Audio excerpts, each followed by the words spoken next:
Morning friends. குலதெய்வ வழிபாடு நம் குலம் தழைக்கவும் குடும்பம் மகிழ்ச்சியாக இருக்கவும் குலதெய்வ வழிபாடு ரொம்பவே முக்கியம். நம் குலதெய்வத்தை நம் வீட்டிற்கு எப்படி கொண்டு வரதை பற்றி இந்த பதிவில் பார்க்கலாம்.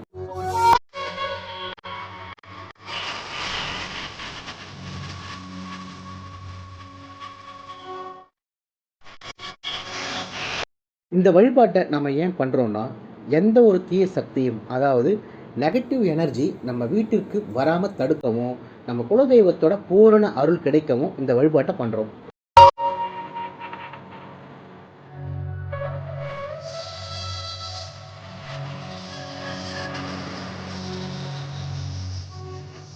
இந்த வழிபாடு செய்ய உகந்த நாட்கள், நீங்கள் உங்கள் குலதெய்வ கோவிலுக்கு போயிட்டு வந்த அந்த வாரத்தில் இதை செய்யலாம். அப்படி இல்லைன்னா அமாவாசை அன்னைக்கு இதை செய்யலாம்.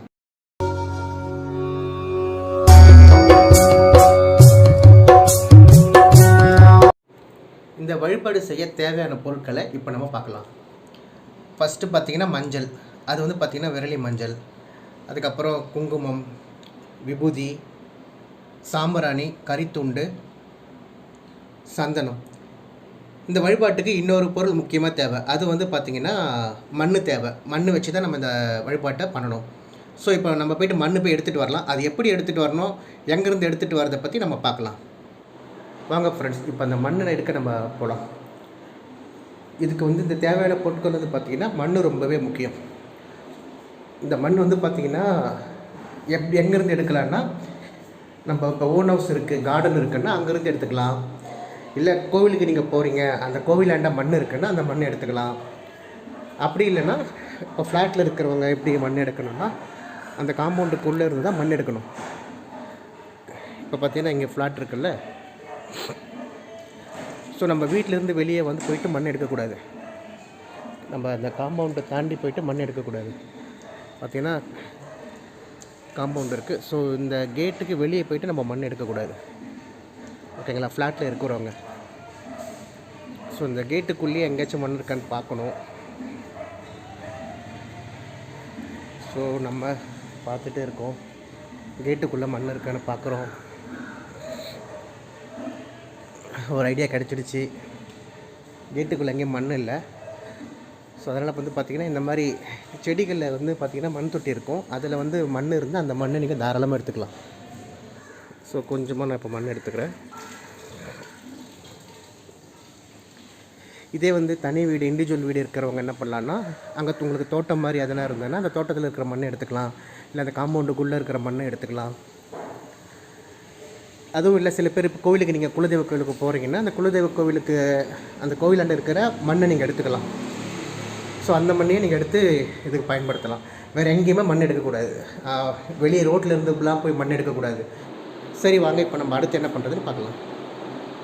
நம்ம மண்ணையே இப்போ எடுத்துகிட்டு வந்துட்டோம். ஸோ இப்போ வந்து என்னென்ன பொருட்கள் இருக்குதுன்னு நான் உங்களுக்கு காமிக்கிறேன் பாருங்கள்.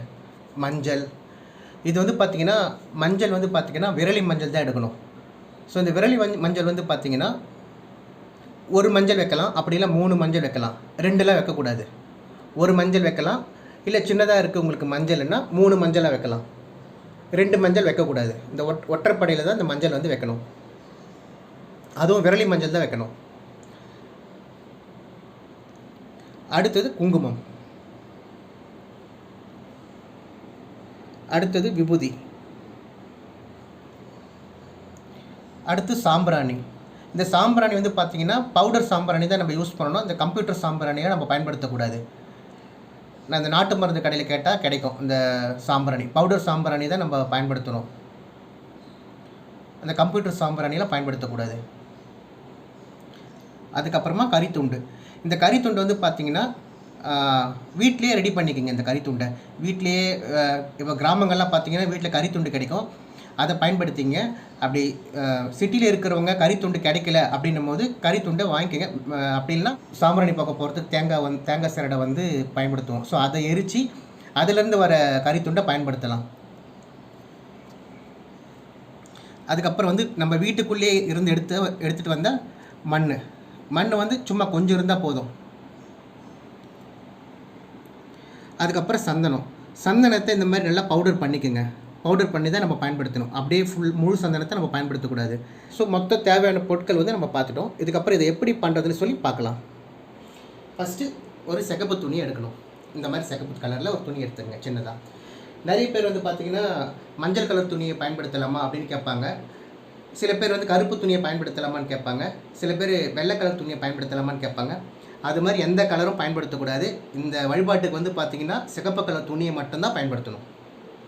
இந்த மாதிரி ஒரு சிகப்பு கலர் துணி எடுத்துக்கோங்க. ஃபஸ்ட்டு வந்து பார்த்திங்கன்னா மஞ்சள் விரலி மஞ்சள் எடுத்துக்கோங்க. நான் ஏற்கனவே சொன்ன மாதிரி தான். விரலி மஞ்சள் வந்து பார்த்திங்கன்னா ஒற்றைப்படையில் தான் எடுக்கணும். பெருசாக இருந்தால் 1 வைங்க, இல்லை சின்னதாக இருக்குன்னா 3 வைங்க, 2லாம் வைக்கக்கூடாது. மஞ்சள், அதுக்கப்புறம் குங்குமம். இது நார்மல் நம்ம வீட்டில் பயன்படுத்துகிற குங்குமம் தான். அதுக்கப்புறம் வந்து பார்த்திங்கன்னா விபூதி எடுக்கணும். 3ஆவதாக விபூதியை சேர்க்கணும். அதுக்கப்புறமா பார்த்திங்கன்னா சந்தனம், நம்ம பவுடர் பண்ண சந்தனம். சந்தனத்தை வந்து பார்த்திங்கன்னா கட்டி சந்தனத்தை யூஸ் பண்ணாதீங்க. இந்த மாதிரி பவுடர் பண்ணி அந்த பவுடர் தான் பயன்படுத்தணும்.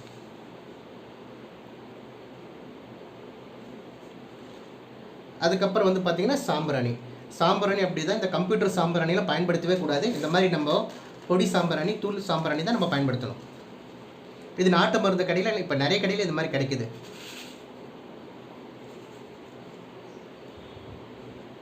அதுக்கப்புறமா கறித்துண்டு சின்னதாக பயன்படுத்துங்க. இந்த கறித்துண்டை வந்து பார்த்திங்கன்னா நான் முன்னாடி சொன்ன மாதிரி தான். கறித்துண்டை வந்து பார்த்திங்கன்னா நீங்கள் கடையில் வாங்காதீங்க. முடிஞ்ச வரைக்கும் வீட்டிலையே ரெடி பண்ணிக்கோங்க. அந்த தேங்காய் சரடை ஊட்டி அந்த தேங்காய் சரடுலேருந்து வர அந்த கறித்துண்டை பயன்படுத்தலாம்.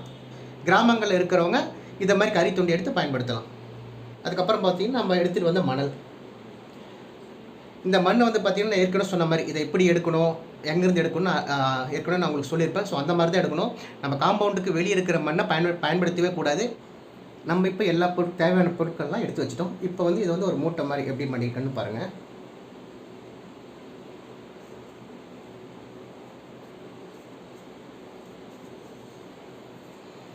இப்படி தான் மடிக்கணும். ஸோ இதை வந்து நீங்கள் முடிச்சு போடணுமான்னு கேட்டிங்கன்னா இதெல்லாம் நம்ம முடிச்சு போடவே கூடாது. இந்த துணியை வந்து நம்ம முடிச்சு போடக்கூடாது. நான் மறுபடியும் உங்களுக்கு காட்டுறேன் பாருங்கள். ஒரு சின்ன துணி எடுத்துகிட்டு இப்படி 4 மூலையும் ஒன்றா சேர்த்துக்கிட்டோம். 4 மூலையும் ஒன்றா சேர்த்துட்டிங்கன்னா இந்த மாதிரி நம்மளுக்கு கிடச்சிரும். இதை வந்து பார்த்திங்கன்னா முடி போடணுமான்னு கேட்டிங்கன்னா இதெல்லாம் நம்ம முடிச்சு போடவே கூடாதுங்க. இதில் நம்ம முடிச்சு போடக்கூடாது. வேறு என்ன பண்ணணும்னு கேட்டிங்கன்னா ஒரு கருப்பு கயிறு, இந்த மாதிரி ஒரு கருப்பு வந்து நூல் கயிறாக பார்த்து எடுத்துங்க. கருப்பு கயிறு நூல் கயிறாக பார்த்து எடுத்துங்க.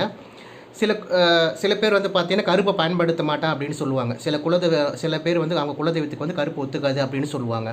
ஸோ அவங்க வந்து மட்டும் பார்த்திங்கன்னா மஞ்சள் கலரில் இதில் கொஞ்சம் ஒயிட் கலர் நூல் வாங்கி மஞ்சளை தடவிட்டு மஞ்சள் கலரை பயன்படுத்தலாம். இல்லை சில பேர் வந்து குலதெய்வத்துக்கு வந்து கருப்பு ஒத்துக்கும் அப்படின்னா அவங்க வந்து இந்த கருப்பு கலரை பயன்படுத்தலாம். ஆனால் நூல் கயிறை பயன்படுத்துங்க. கருப்பு வேண்டான்றவங்க வெள்ளை கலரில் நூல் வாங்கிட்டு அந்த நூலை வந்து மஞ்சளை தடவிட்டு அந்த கயிறை பயன்படுத்துங்க. நூல் கயிறை மட்டும் பயன்படுத்துங்க, அதுதான் ரொம்ப நல்லது. இப்போ இந்த இது ஒரு கயிறு போட்டு இந்த கருப்பு கலர் கயிறை நான் கட்ட போகிறேன்.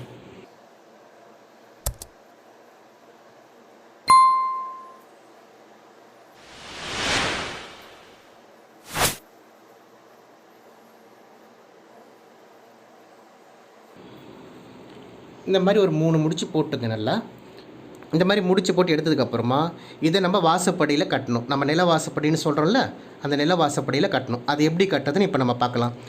இப்போது நம்மளுக்கு தேவையான பொருட்களை நம்ம ரெடி பண்ணி வச்சுட்டோம். இந்த வழிபாடை வந்து பார்த்திங்கன்னா நில வாசப்படியில் கட்டி தான் முடிக்கணும். அதுக்கு முன்னாடி ஒரு சின்ன வேலை இருக்குது. அது என்னன்னு நான் சொல்கிறேன் உங்களுக்கு. இப்போது நம்ம இந்த மாதிரி ஏற்கனவே ரெடி பண்ணி வச்ச அந்த சின்ன மூட்டையை வந்து என்ன பண்ணுறோம்னா இந்த மாதிரி சாம்பிராணி புகையில் காட்டணும். கம்ப்யூட்டர் சாம்பிராணியில் காட்டாதீங்க. இந்த மாதிரி தூள் சாம்பிராணியில் இப்படி பண்ணிட்டு இப்படி காட்டணும். எப்பவுமே சாம்பிராணிக்கு வந்து பார்த்திங்கன்னா ஒரு தீய சக்தி, அதாவது பேட் வைப்ரேஷனை வெளியே அனுப்புறதுக்கான ஒரு மகத்துவம் வந்து இந்த சாம்பிராணிக்கு இருக்குது. அதனால தான் நம்ம முன்னோர்கள் வந்து சாம்பிராணியை பயன்படுத்துவாங்க. ஸோ இந்த மாதிரி சாம்பிராணியில் நல்லா இந்த காட்டினதுக்கப்புறமா இதோட சக்தி வந்து கொஞ்சம் நல்லா சக்தி கொஞ்சம் கூடியிருக்கும். இதோட சக்தி வந்து கொஞ்சம் கூடியிருக்கும். இப்போ இது நம்ம கட்டுற நிலவாசப்படியில் கட்டுறதுக்கு ரெடி ஆகிடுச்சு. இதை நம்ம எப்படி கட்டுறதுன்னு இப்போ நம்ம பார்க்கலாம். இப்போது இதை வந்து நம்ம நிலவாசப்படியில் கட்ட போகிறோம். நிலவாசப்படின்றது என்னென்னா நம்ம வீட்டுக்குள்ளே நுழையும் போது இருக்கிற அந்த வாசப்படி தான் நிலவாசப்படின்னு சொல்லுவாங்க. ஸோ நிறைய பேருக்கு நிலவாசப்படி உள்ளே கட்டணுமா வெளியே கட்டணுமான்னு அந்த டவுட் இருக்கும். இப்போ வந்து பார்த்திங்கன்னா இது வந்து நிலவாசப்படியோட வெளிப்புறம், சரிங்களா? நிலவாசப்படியோட வெளிப்புறம், அதாவது நம்ம வெளியே இருந்து இப்படி நம்ம வீட்டுக்குள்ளே வரோம்ல, நம்ம வீட்டுக்குள்ளே வரும்போது வந்து பார்த்திங்கன்னா இதுதான் அந்த வெளிப்புற நிலவாசம், இதுதான் அந்த நிலவாசப்படியோட வெளிப்புறம். இங்கே வந்து நம்ம கட்டக்கூடாது, நிலவாசப்படியோட வெளி சைடு கட்டக்கூடாது, நிலவாசப்படி உள்ளே தான் நம்ம கட்டணும். நம்ம வீட்டுக்குள்ளே வந்து தான் கட்டணும். அதாவது நம்ம வீட்டுக்குள்ளே இப்படி நம்ம வீட்டுக்குள்ளே வந்துடுறோமா, வீட்டுக்குள்ளே வந்ததுக்கப்புறமா இந்த இடத்துல தான் நம்ம கட்டணும், நிலவாசப்படியில் நம்ம கட்ட போகிறோம். ஸோ இதுதான் நிலவாசப்படி. இந்த நிலவாசப்படியில் வந்து பார்த்திங்கன்னா நம்ம ஆணியோ எதுவுமே அடிக்கக்கூடாது. இந்த நிலவாசப்படியில் நம்ம ஆணி அடிக்கக்கூடாது, ஓகேங்களா? இந்த நிலவாசப்படிக்கு மேலே தான் நம்ம ஒரு ஆணி அடித்து கட்டணும். நம்ம வாசப்படிக்கு உள்ள சைடு இருக்கும், நம்ம வீட்டுக்குள்ள சைடு இருக்கும், நம்ம வீட்டுக்குள்ளே இருந்து தான் இதை நம்ம கட்டணும். வீட்டோட வெளிப்பக்கம் வந்து நம்ம கட்டக்கூடாது, எக்காரணத்துக்கு கொண்டு வீட்டோட வெளிப்பக்கம் கட்டக்கூடாது. வீட்டோட உள்பக்கமாக இருக்கிற நிலவாசப்படிக்கு மேலே ஒரு சின்னதாக ஒரு ஆணி அடித்து அந்த ஆணியில் இதை அப்படி கட்டிடலாம்.